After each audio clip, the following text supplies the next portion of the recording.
Hello and welcome to Jill Cameron Creations. Today we are going to be using different stamped images from two different stamp sets to create a scene. And the stamp sets that we're going to be using are by Catherine Pooler, and it's Outside Your Window and Boxes of Blooms. And you saw in the picture in the graphic intro there that we're also going to be, we have a background there, and I'm going to use a stencil by scrapbook.com to create that. So the first thing that I did was I put the solid image stamp of, it looks like a piece of fence or even a shutter with two hearts in it, and I am using some scrapbook.com ink, and the color is leather, and I stamped that down, and I stamped this a couple different times. Solid image stamp, and it was the first time that I used this stamp, so I wanted to make sure that I got really good coverage on it, and to do that I just stamped it a couple times. And I also stamped the bottom of this two more times than the rest of the stamp, and that gave me a little bit of a shadow at the bottom of the stamp as well. Then I cleaned this off, and I'm going to stamp the planter and the bloom images from the Boxes of Bloom stamp set.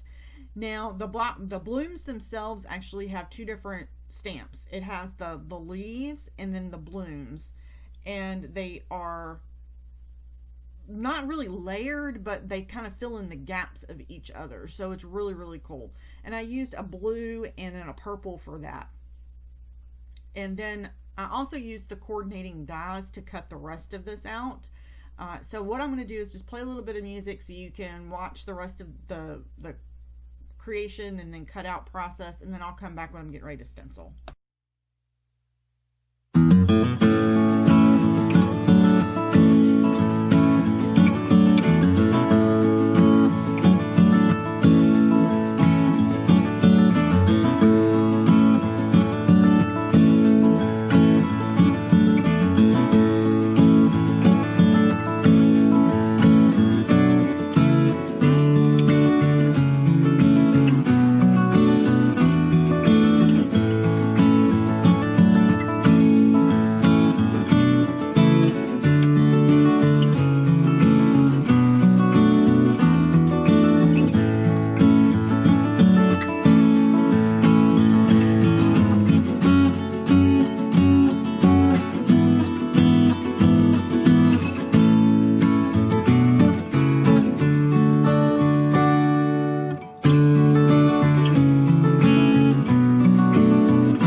So for the front of this card, I wanted it to look like the window was kind of was shuttered against a brick wall, but I didn't want it to be brick per se.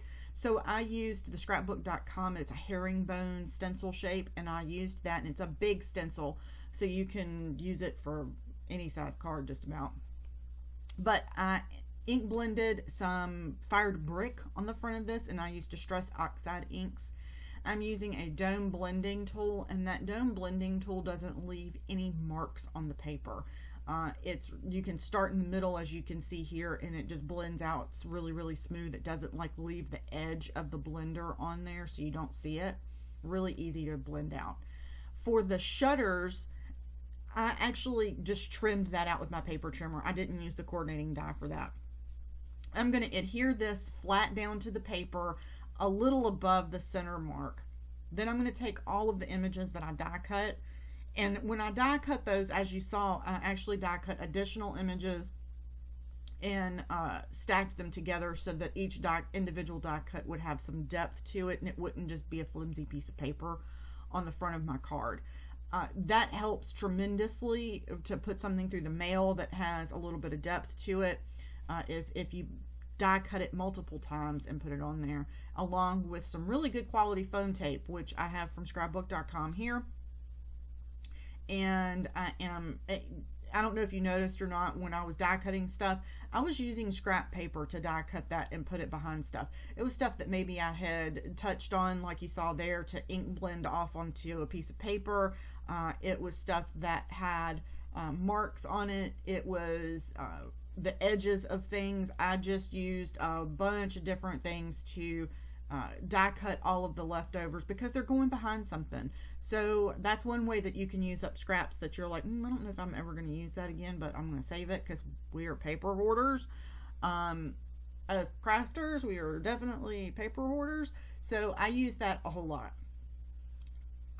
For the combination here, as you saw, I put a bunch of foam tape on here and popped a bunch of things up. Now I am going to stamp my sentiment, and the sentiment is from the Outside Your Window stamp set, and it says adventure is just outside your window. And I am actually going to pull out some brads.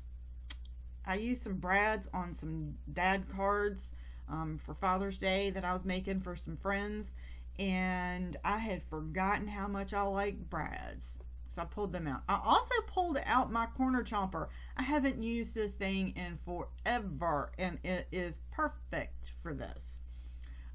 If you don't have a corner chomper, I definitely recommend that you get one, because I haven't used it, like I said, in a very long time, and I forget that it's there, but it's fantastic. So I pulled out my teeny tiny little paper punch, my little hole punch, and I hole punched these. I did not measure, I just hole punched them. I eyed it and said, okay, this is where they're going to go. And then I had two tiny little black brads, and I put those on the end of it, and then I popped this up with some foam tape as well on the back. So that is the entire card. I'm going to add some sparkle and shine to it, lots of it. I actually, the center of the purple flowers, I put a little drops of yellow. What is that color? It's Nuvo Glitter Drops Yellow Bird is the color that I used there, and absolutely made the entire card pop. So cute, so cute. I love this card. Okay, fun card here for you today. And if you are still looking for dad inspiration, I know it's coming up this weekend, but if you're looking for dad inspiration, I have a couple cards previously, so check those out, and head over to my blog as well. I have a free download for a dad sentiment for the front of your cards that's really big and bold and pretty. So check that out. And of course, as always, the description will be below that has all of the products listed that I used. And thank you so much for joining me today. Y'all have an amazing day.